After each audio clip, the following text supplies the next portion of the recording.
If you drive a commercial vehicle equipped with air brakes, you must pass the Department of Motor Vehicles air brakes endorsement test.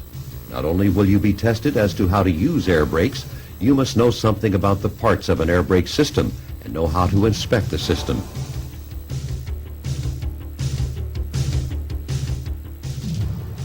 So you can be questioned as to what are the three braking systems that are combined: the service brake system, the parking brake system, the emergency brake system.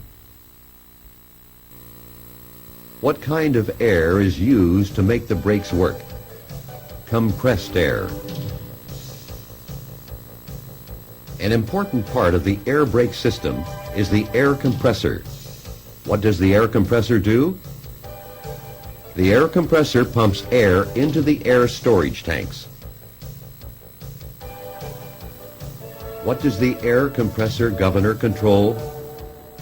It controls when the compressor will pump air into the storage tanks.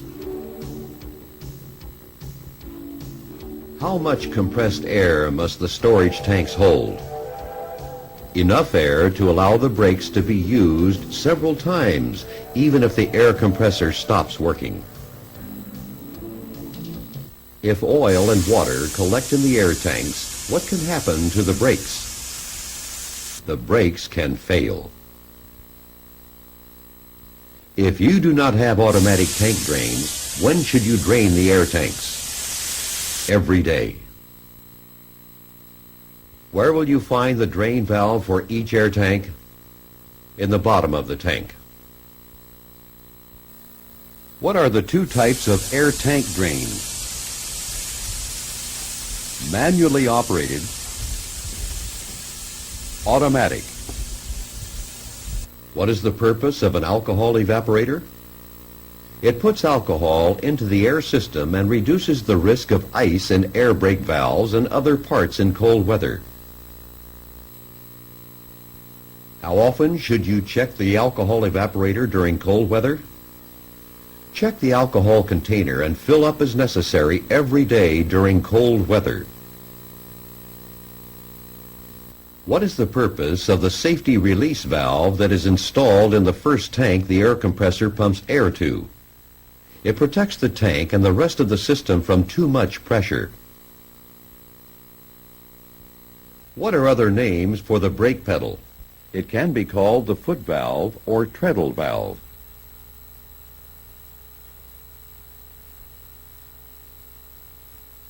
What can happen if the brake pedal is pressed and released too often? Air can be let out of the system faster than the air compressor can replace it. Where are foundation brakes found? Near the wheels. Brake shoes and linings are located where? Inside each brake drum. What happens when the brake shoes and linings are pushed against the inside of the drum? This causes friction which slows the vehicle and creates heat.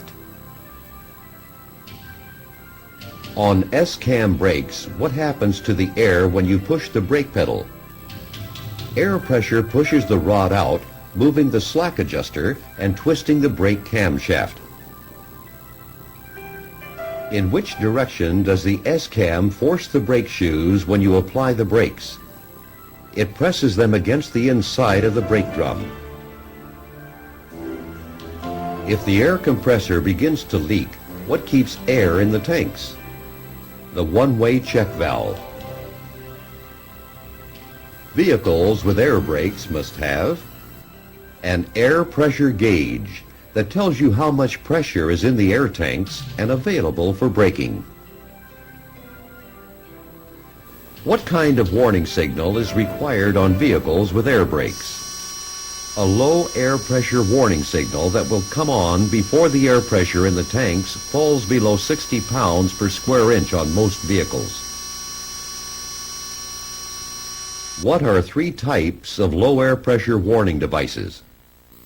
A red light, or a buzzer, or a wigwag. What is used to turn on the stop lights in an air brake system? An electric switch that works by air pressure. During normal driving, parking and emergency brakes are usually held back by air pressure. The effectiveness of the spring brakes depends on what? It depends on the adjustment of the service brakes. When the main air pressure is lost, the spring brakes come on. Why do some vehicles, such as buses, have a separate air tank to use to release the spring brakes? So you can move the vehicle in an emergency. Nowadays, some heavy-duty vehicles have dual air brake systems. What is a dual air brake system? Two separate air brake systems, each with its own air tanks, hoses, lines, but which use a single set of brake controls.